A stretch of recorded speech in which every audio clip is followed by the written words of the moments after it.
So last weekend we were at the SDSU Jackrabbit Stampede. You know, I thought our teams did pretty well. Our women's team was first at the event, and just a lot of good depth there. You know, talent in all of our women's events, and they really showed up last weekend. On the men's side, we slipped a little bit in the rankings. We were third, and we need to jump that up to first or second, you know, when the year ends and stuff, or the regular season ends, to make the college national finals, and that's still our goal. We had some good performances, just I don't think the points necessarily reflected where our performances were at, but we're definitely looking to bounce back at the Will Antis Yellow Jacket Stampede, and hopefully that hometown crowd and enthusiasm will give us some energy and a boost. Put some wind in our sail, right? First off, I just want to say a huge thank you to Coach Carmichael for letting her freshman Katie Welniak compete with us this past week at Arrowhead and at our home tournament. Looking back at our week, we played at Arrowhead Country Club Sunday, Monday in Rapid City. Obviously not the result that we wanted, but we did see a lot of good things from our performance. One player that stood out in particular was Gracie Johnson. On Sunday, you know, she walked off the course saying, "Coach, you know, I left an 80s round out there," and I said, "Yeah, you sure did." I mean, she shot 96, and she had 6 3-putts. And you know, for Gracie, she's come such a long way from the fall. She actually played at this golf course at Arrowhead last fall, and she shot a 126. So for her to shoot 30 shots better since the fall is huge. Another notable player for us was sophomore Adriana Wildryer. She shot 84 the second day at Arrowhead, and she is a transfer and came in this semester to our program. And you know, when she came in, she kind of had a little bit of an unorthodox golf swing, but she finds a way to make it work. And so, you know, didn't know what we were going to get out of her, but you know, she's starting to put together some good rounds, and we're really excited about what she's going to do at conference. Looking ahead, we have our conference tournament April 19th through the 23rd in Arizona. You know, I think to play well for us, there's 3 things that we need to do. One, we need to get out of the bunkers better. That's something we struggled with in Rapid City and at our home tournament. So we need to sharpen that up in our practice this week. The second thing we need to do is we need to be more aggressive on our pitch shots around the green. So those 30, 40-yard shots, we need to work on getting the ball to the hole. You know, this week I saw a lot of our players leaving those shots short instead of getting it to the hole and giving it a chance to go in. So that's another thing we need to work on. And then the third thing is just a mental thing, and that's just staying emotionally level, not getting too high after we make a birdie and not getting too low after, you know, a big number, and just staying emotionally level the entire tournament. So, you know, if we do those 3 things, we're gonna put together a good score. Yeah, so this last weekend we were at the Colorado Invitational down in Boulder, and you know, grabbed a decent day, which again is always something you're looking for an outdoor sport in the spring, and took the majority of our kids down there.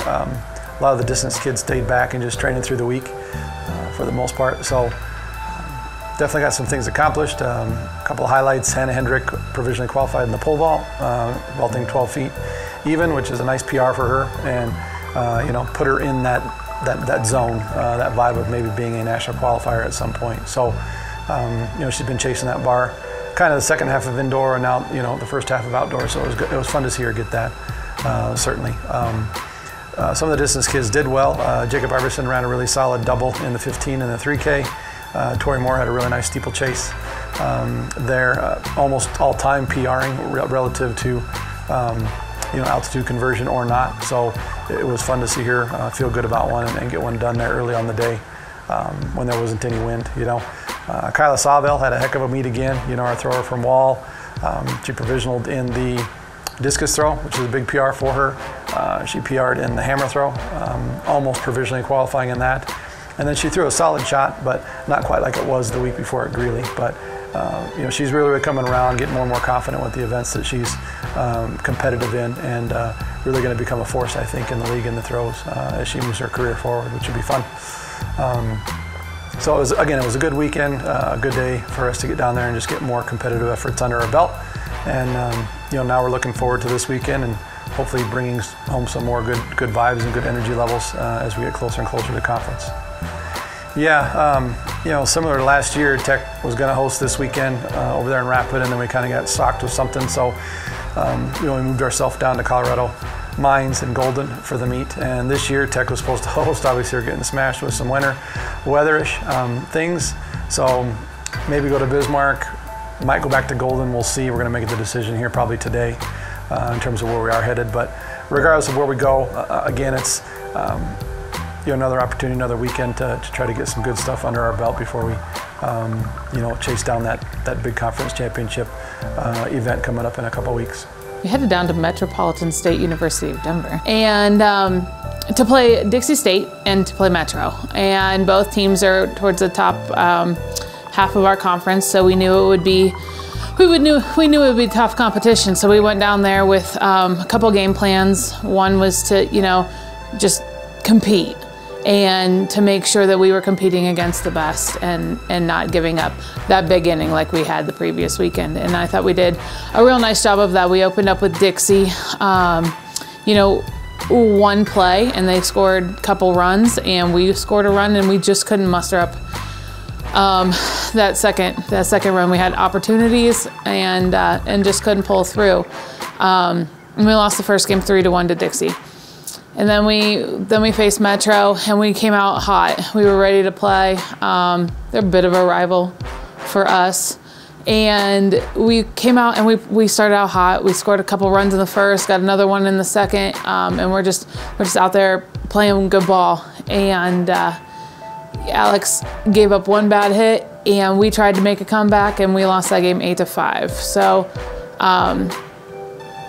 we're a little bit disappointed with that.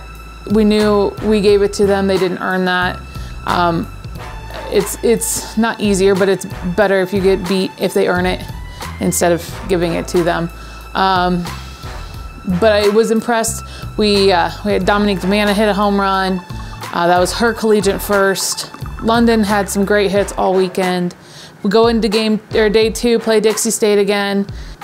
We competed and battled, and I thought the combination of Alex and then sophomore Brianne Hendrickson, they kept them off balance. They're a good hitting team. They're a good team in conference, and we kept them off balance and did a good job of hitting their number 1 pitcher. She leads the conference in strikeouts, and I thought we did a good job of putting the bat on the ball, hitting. Kendall had a monster triple. And we continued to hit some more home runs. Maddie Fiddler had a 3-run home run over the weekend. In the final game, we came back and just put it all together finally. It's been kind of a struggle as of the last 2 weekends to put together full 7 innings. I thought we did a great job of coming back against Metro State and beating them 6-4. Crystal did a great job on the mound. She was solid all week. Allowed us to maintain the lead and shut them down right there in the 7th inning, and it was a pretty great win for us leaving Metro State.